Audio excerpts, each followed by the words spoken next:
This is just into the Fox 4 newsroom overnight. A red tide advisory is in effect right now for Southwest Florida.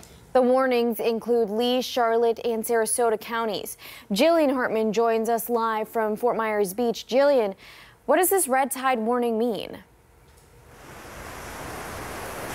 Well, the warning can mean several things. Any exposure to red tide can cause symptoms, including coughing and sneezing. It also means you are urged not to swim in the water because it can cause skin irritation. And this morning, we are seeing several fish kills on the beach. Now, we were just here on Monday. Take a look at this video. We saw crews cleaning up hundreds of fish kills on Fort Myers Beach.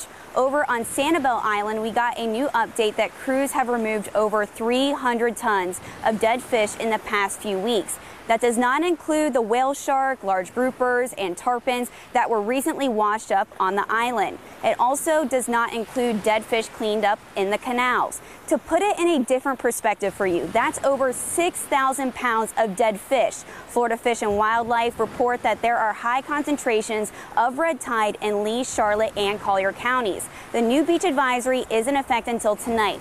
Now, the wind can affect how bad the red tide can be on the beach, and this morning on Fort Myers Beach, the wind is not too bad, but Tony, I know you are tracking wind conditions this morning. Can we expect any sort of relief anytime soon?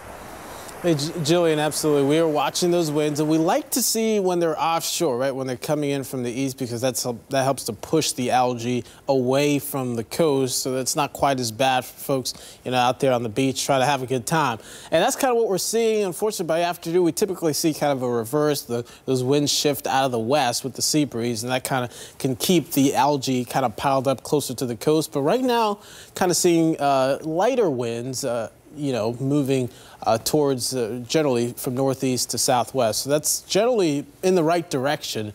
But again, like you mentioned, Jillian, the beach advisory does remain in effect. So if you are planning to hit the beach out there, you may notice some areas of red tide. The forecast, though, not all that bad. 89 today with those easterly winds at 5 to 10. Chris? Well, Tony, we'll take all the help we can get, but unfortunately, red tide is showing up along more areas of the southwest Florida coast. Florida Fish and Wildlife has released the latest update on where it's been found. You can see high concentrations on this map. They've been found as far north as Manatee County and to the south in Collier County. There are also areas of low to medium concentrations all along the coast. 4 in Your Corner is committed to making sure you have the newest information on our water with push alerts like this one. Just download the Fox 4 app from your app store.